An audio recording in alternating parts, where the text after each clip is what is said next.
ہماری یہ بھی پوزیشن ہے کہ ایک وائڈر پول آف کینڈیڈیٹس کو کنسیڈر کیا جائے اور افرمیٹیو ایکشن کے ذریعے آپ جو ہے آپ لا سکتے ہیں خواتین کو نظام میں، اور آپ وہ اسٹیپس اڈاپٹ کریں جو آپ کو افرمیٹیو ایکشن کے ذریعے اڈاپٹ کانسٹیٹیوشن بھی یہ اختیار دیتا ہے. As far as the recent constitution amendments are concerned, ہماری پوزیشن ہے کہ وہ تمام constitutional amendments، وہ تمام قانونی ریفارمز جو ریسنٹلی آئے ہیں، جو عدلیہ کی آزادی کے خلاف ہیں، جو بنیادی انسانی حقوق کے خلاف ہیں، ہم ان کے خلاف کھڑے ہیں. And we support those amendments that uphold the independence of the judiciary and that uphold fundamental rights.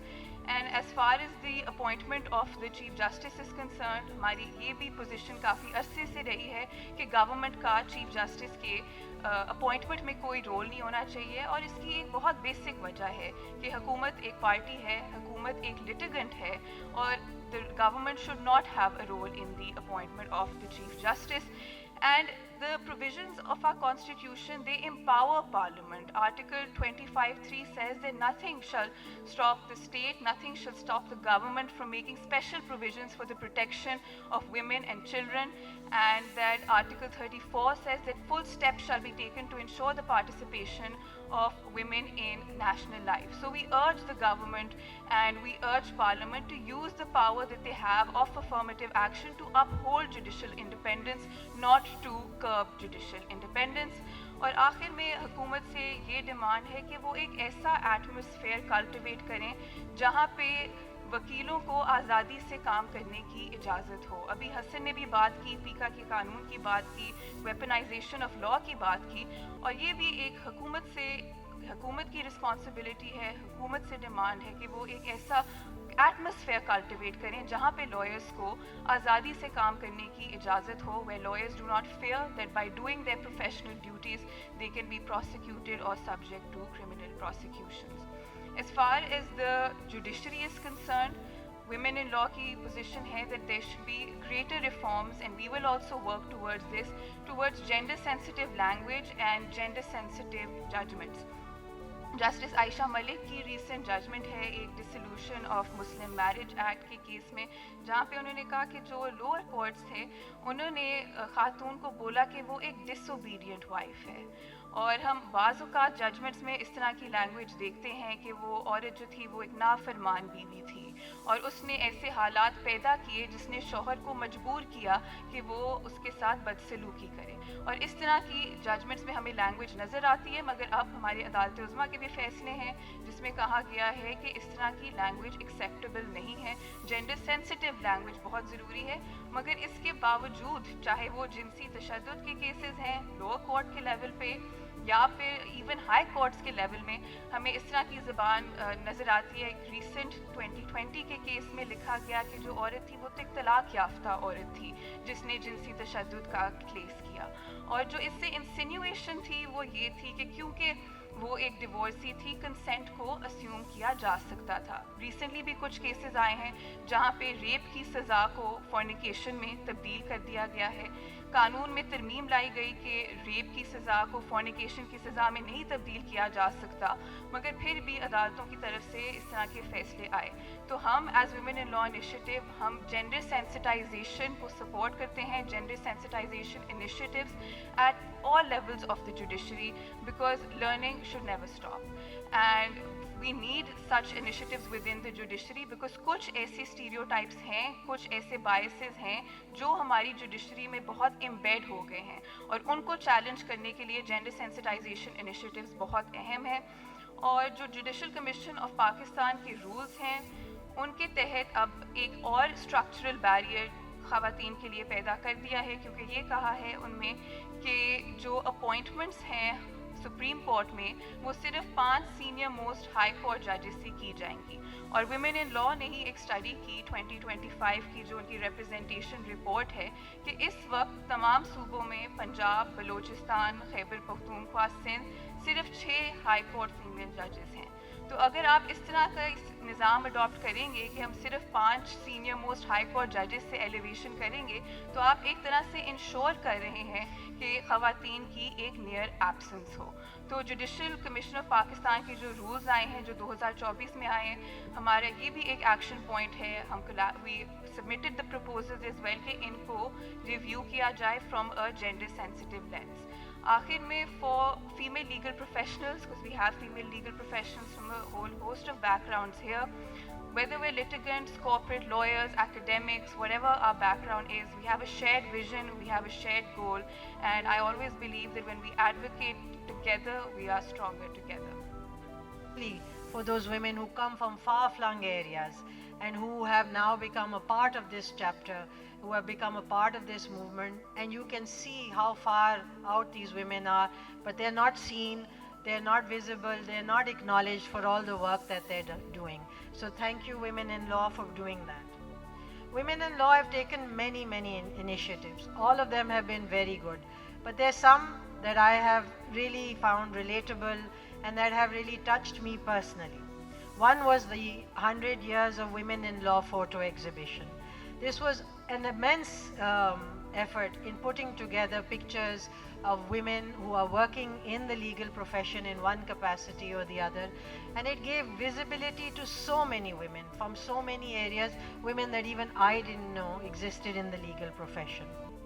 I also want to congratulate them for really working hard on bringing data-based reporting. This is so important, and I know personally how Nida has struggled to get data. But this is important because we must speak from science. We must speak with numbers. We must speak with facts which are unrefutable.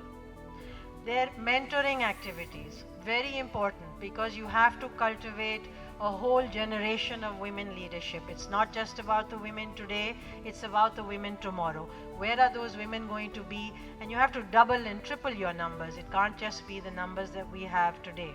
And most important is their engagement with law and policy. That is fundamental, because that is what shows how silence, how exclusion, and how persistent failure to recognize women as full participants in the justice sector matters. That is what we all have to think about. Today, the unveiling of this journal, Tracing Transformations of Law, is just another step to show how important it is to talk about change, to talk about where we should be going and where we are today. It's an important initiative because it is necessary to assess whether the reforms that are being advanced are actually making a change, are making a difference, or are they just reframing the issues, reframing the discourse. So before I continue with my speech, let's just take a moment to congratulate Women in Law, to congratulate all these women sitting here on the great work that you've been doing.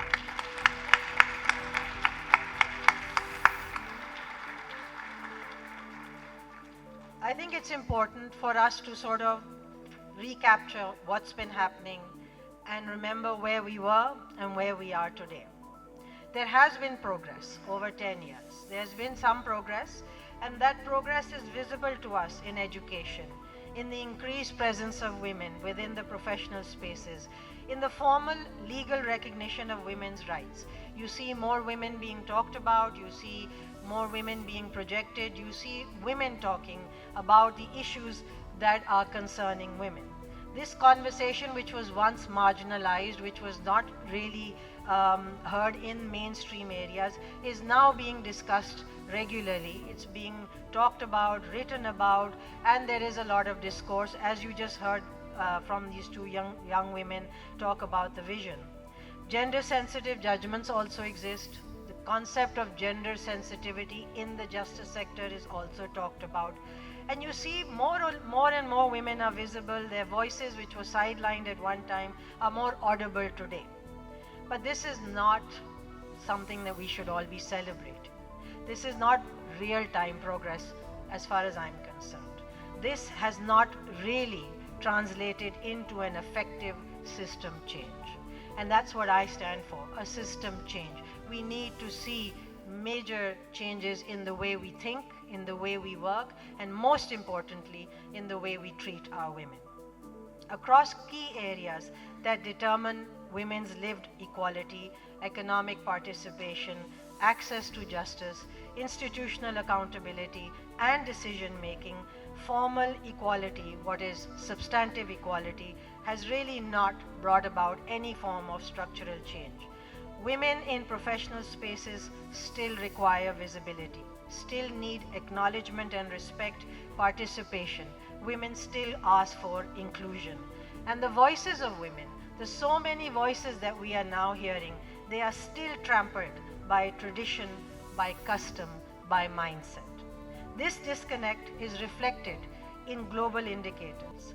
A decade ago, Pakistan ranked near bottom in the Global Gender Gap Index. Today, where are we? We're not very far from the bottom. We have not progressed that much that we can say we're ready to celebrate. 10 years have gone by and Pakistan continues to rank at the bottom, particularly because women remain excluded from economic opportunity, from income, from leadership, from inclusivity. It's as simple as that. Women lack inclusivity, they lack visibility, and most important, their participation is often marginalized.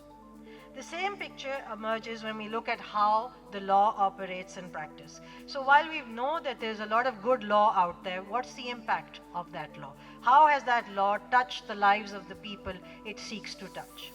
The World Justice Project Rule of Law Index does not measure what the law says on paper, but it measures whether people can actually rely on the law. It measures whether the law actually brings about the change it promises to do so. Again, Pakistan has remained in the lower tier of this index for years, especially in areas that matter to women.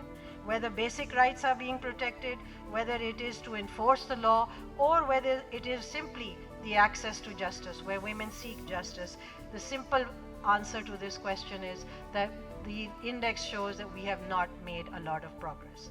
Now, I don't want to say that work is not being done. A lot of work is being done, and a lot of the women sitting here are part of that work that is being done. But we really need to look at why this problem continues to persist and why there's not been substantive change. The absence of a systematic change in Pakistan's engagements in the work that we do, we see even in CEDAW. So CEDAW's recent reportings, if you look at them, they will tell you that the law is good on paper, but enforcement is a serious issue. They will tell you that while gender-based violence laws have improved over the years, gender-based violence and the way it's being treated in the court system is not what the law says that it should be doing. The Global Gender Gap Index, the World Justice Project Rule of Law, the many reports that you will pick up, they will all show you one and the same thing, that although there is legislation, there is policy, there is conversation, but enforcement is a serious issue. So when we look at the bigger picture, what do we see?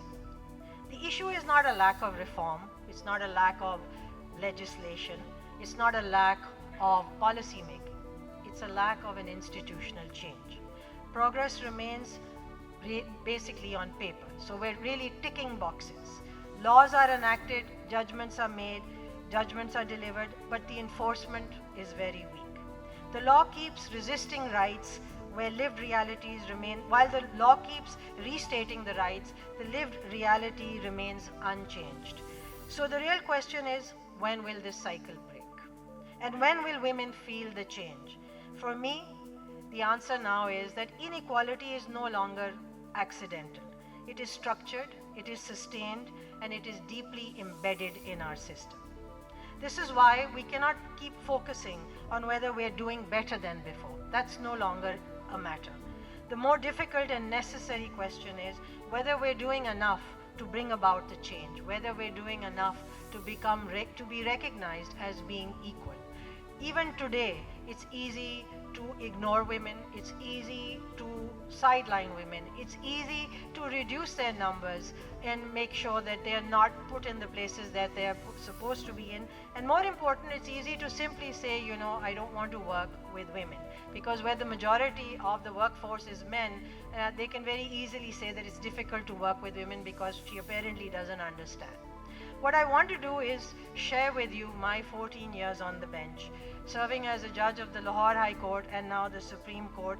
What are my impressions and what have I learnt over the years? I feel that we cannot target institutional reform or change in mindset by just giving words, by just speaking, by just writing judgments, by just enacting law. So for example, women face the problem of early marriage, of being denied their inheritance, of domestic violence, of harassment, and of not being given custody. And yet these matters are fairly settled in law, I would say. They're settled in case law as well. But these matters continue to reoccur because they're habits, because they are the way society thinks, because these are the way that our attitudes have been framed, and those attitudes have not changed. So even settled legal standards, settled legal principles, judgments, laws, they are not really applied in practice. And we continue to forgive and forget. We continue to proceed further, and you'll see that even today women come claiming their inheritance, which is baffling because that's not even man-made law, it's God's law. Why aren't we following God's law? Why are we denying women inheritance? And more so, for me it's important to answer, why is it so easy to do it? Why do they get away with it? So this is something that everyone should think about. But let me give you some real-time examples that we face on a daily basis. I think the first and most important area is gender-based violence. In rape cases, the law is very settled. A woman's testimony is the single best evidence in a case of rape, because the statement of an injured witness, we generally say in criminal law, is good evidence, because that person has been injured and they can give you a first account of what has happened. But when we see cases of rape, when we read judgments of women whose cases have been dealt with, you find that victim blaming still continues. It still matters why she was there, what was she doing there. It still matters whether she should have been there or not. It still matters what she's wearing. What matters more than anything else is the behavior of the victim. And where's the perpetrator? What's happened to the perpetrator? Nobody wants to look at the perpetrator. Why did he do what he had done? And I think this is an important question, which I would want to ask some of my male colleagues. I see one sitting right at the back. That why is it that we assume that this is so natural for men to want to attack women or to be sort of easily taken in by women? I know you don't, Ahmed. I'm just saying it's just a question that I think men should be answering now. That why is that burden on the women to explain, why it was easy for anyone to rape her, to harass her, to in any way assault her? Why is it that easy? So I think let's shift the burden. Let's stop defending these women and let's stop making the conversation about defending the women. Let's shift the burden and ask the men that, what's wrong with you?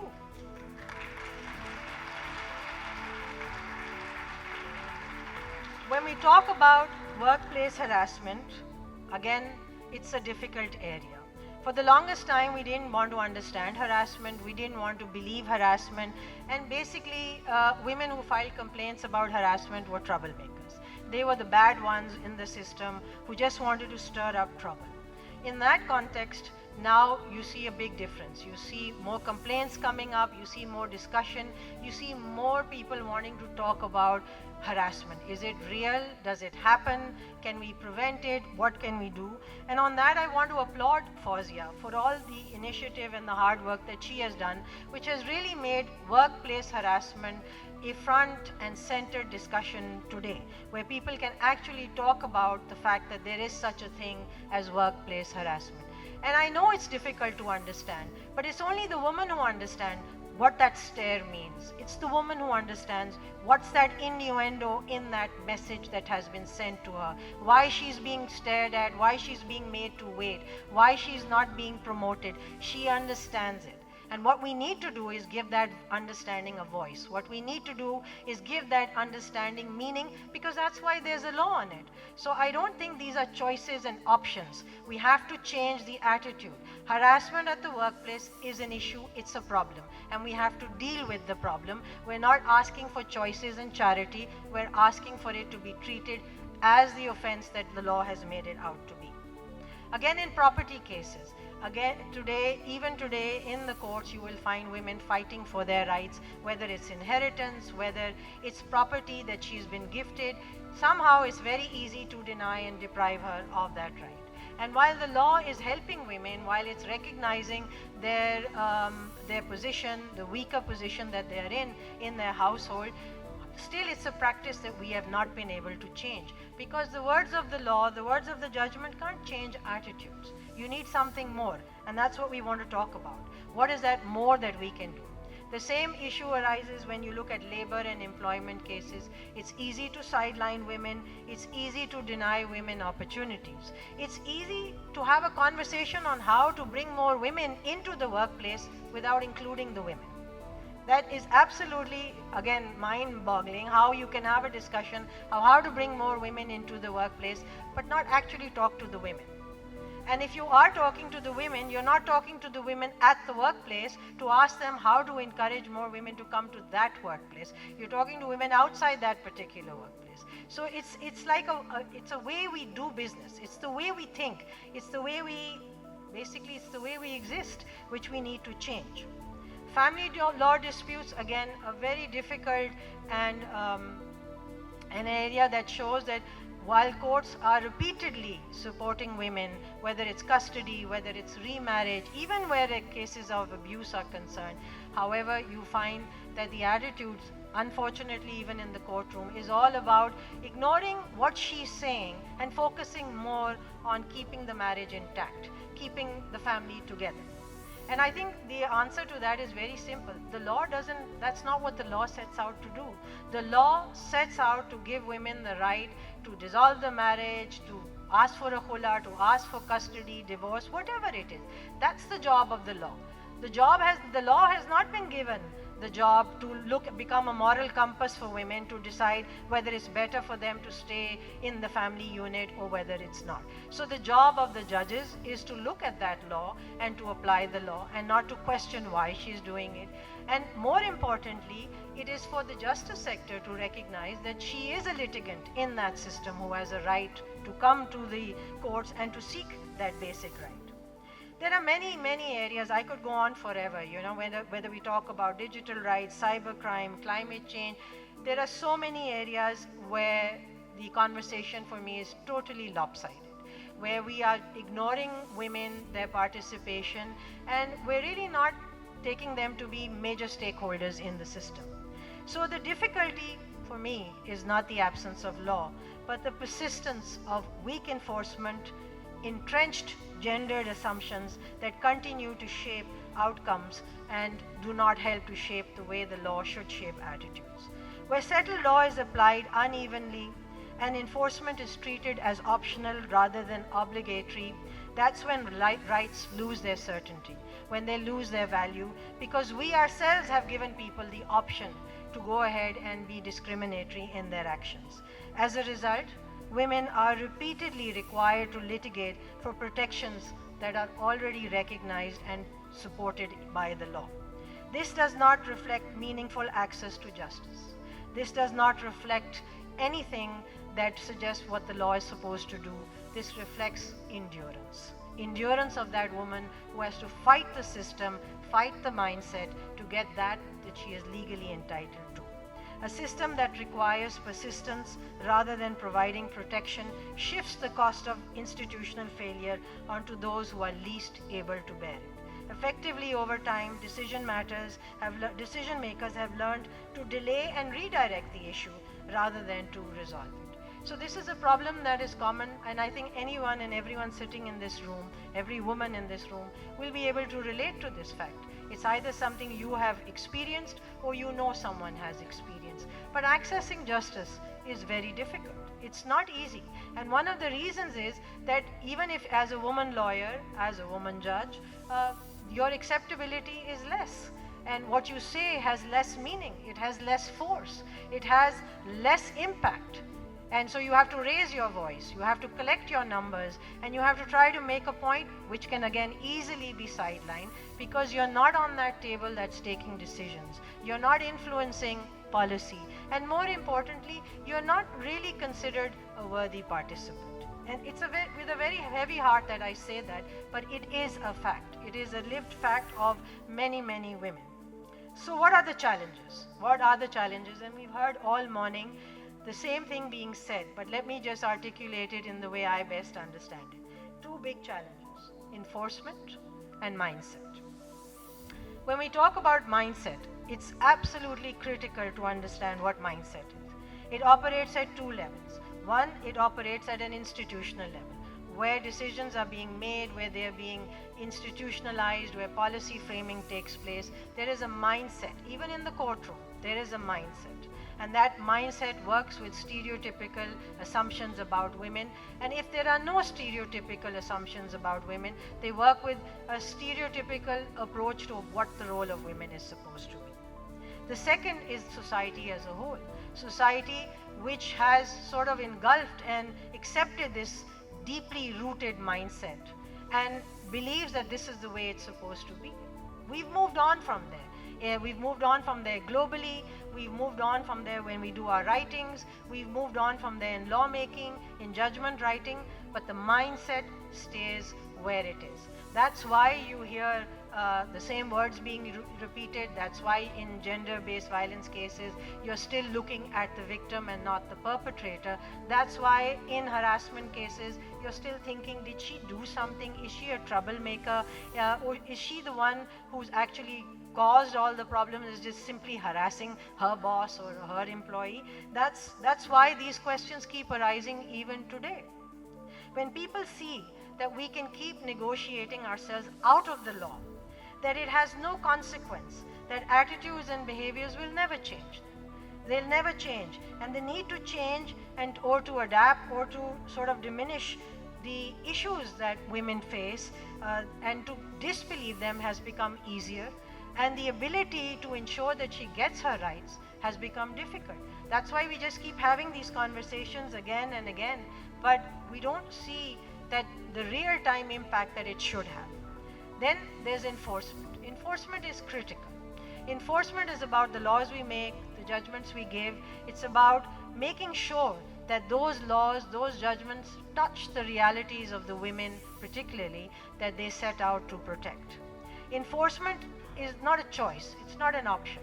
It's a legal responsibility on the people who are there to ensure that judgments and laws, that policies are enforced. And enforcement is weak because we don't have a proper reporting and monitoring mechanism. We make the law, but we don't see how to carry it through. We don't make systems that will help carry the law through. We don't have a mechanism to even check whether the law has achieved its objective. So if we're not doing any of that, then what is the law setting out to do? What is the change that it's making? And how is it making a difference? When rape laws are becoming tougher and they are becoming more sort of attuned to global standards, then why isn't the number of rape, why isn't that decreasing? And why aren't we getting more convictions? Why do we still have more acquittals? It's a serious issue to ask. So we have to think about it, that what has happened over time. What has happened is that even the women have learned to adapt. And I saw that in the two-finger test judgment. I saw that in the harassment judgment, where the answers from the women are also according to the narrative that exists. So you see that rape and GBV cases are approached with the same underlying stereotypical things about the victim's conduct, her clothes, her personal life, whether she was married, whether she is a divorcee. And the evidence itself and the basic principles set out are being ignored. We look at it in custody cases, when issues drift away from the best interest of the child towards assumptions of remarriage, towards employment, to whether she's fit to be a good mother or not. When violence within marriage is treated as a private dispute, despite the fact that there are laws on it, you don't get any reporting. There are very few cases. When the burden explicitly or implicitly shifts onto the victim, rather than focusing on the perpetrator and why he did what he did because that's wrong, we focus on the victim. When complaints of harassment are trivialized and women are treated as troublemakers. When women's participation is undervalued or the system fails to see her or hear her. And where the system overall lacks a sensitivity towards women and their needs ignored. And anyone and everyone who knows me here knows that my saga for getting bathrooms for women continues even today in this century. Bathrooms for women in public spaces, in courtrooms, in court spaces, where we still don't have bathrooms for women. Even in the big cities, madams, from Balochistan, even in the big cities, we don't have it. So what should we do? What is the way forward? And what is it that we can all be doing at a bigger level and at our own level to change things? The first important thing to remember is we have to change the narrative. The narrative that has been given to us is the narrative made by men, because they are the lawmakers, they are the policy makers. They've built a narrative. We have to change this narrative. This narrative now needs a gender perspective. A gender perspective which is not rewriting rights and laws. A gender perspective is changing the narrative. It means understanding how laws, how decisions, how institutional practices affect women, and then building that into the narrative to understand how to bring about change. The perspective is important. Law is often applied as if everyone stands in the same position. In practice, women don't stand in the same position. They experience the system, justice, and the impact of the justice system different.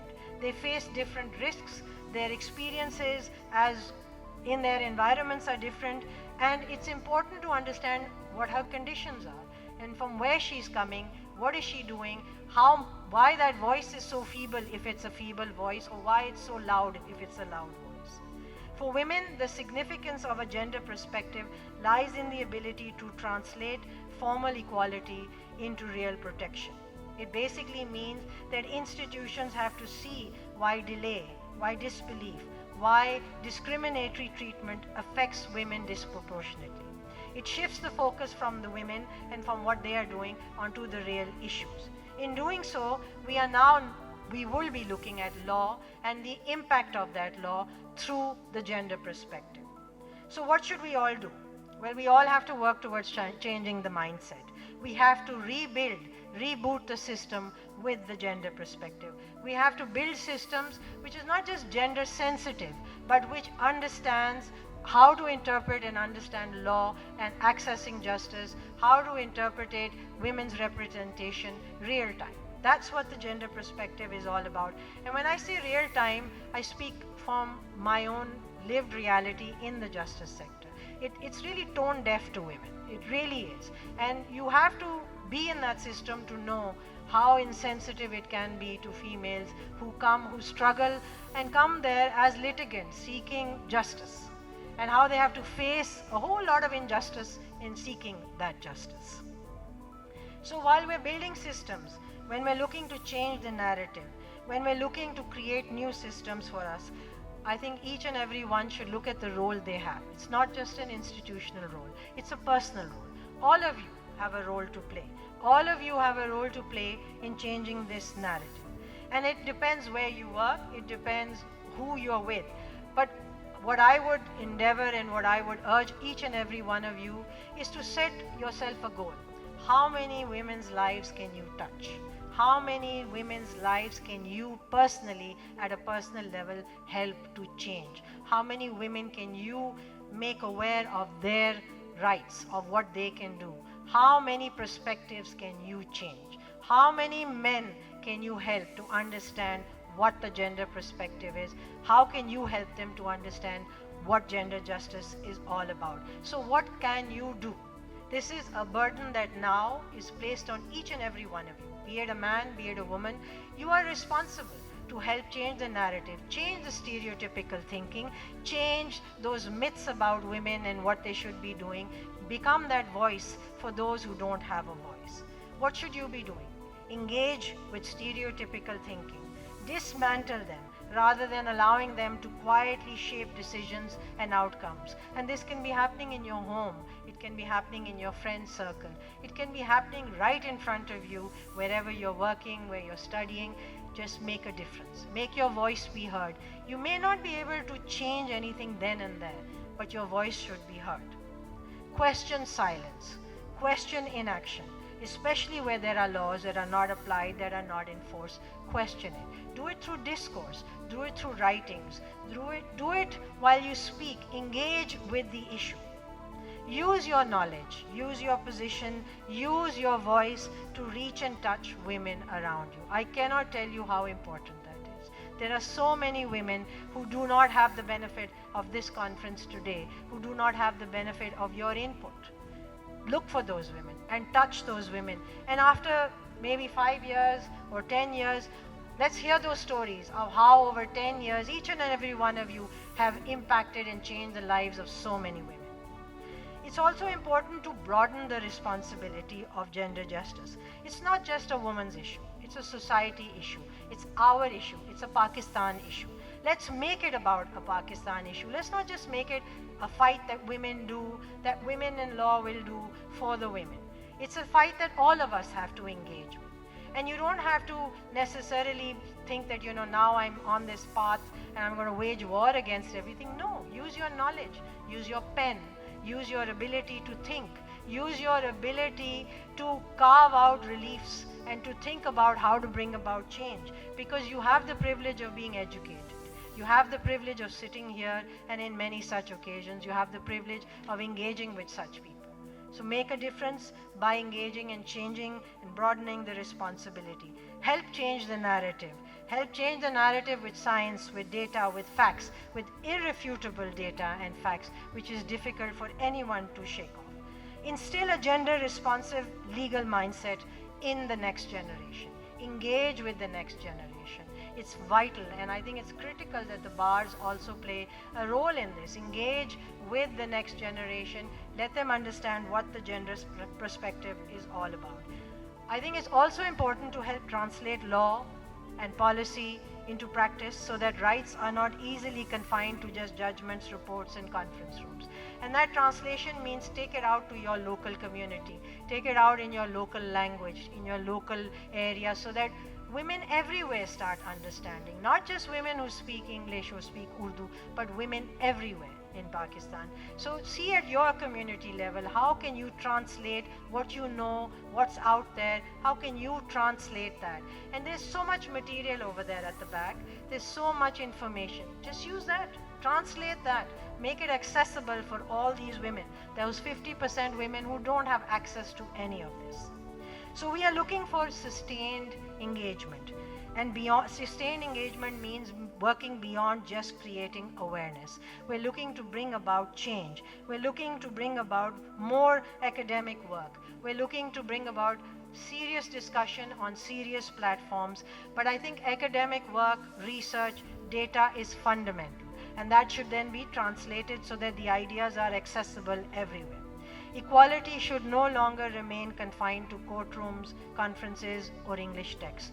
It should touch everybody, everybody's lives for whom that equality is there. If beliefs about control, honor, and women's roles remain unchallenged, systems will continue to reproduce the same outcomes.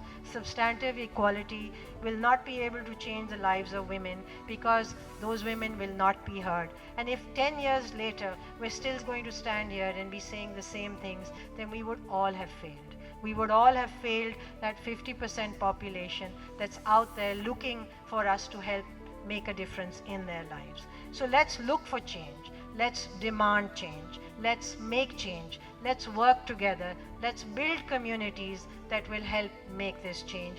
And I urge each and every one of you today, go home after this, the end of this event, and ask yourself, what am I going to do next month, next 3 months, next year? What am I going to do? How am I going to be that woman who's going to change the life of another woman? How am I going to help make a difference in someone's life? Thank you very much.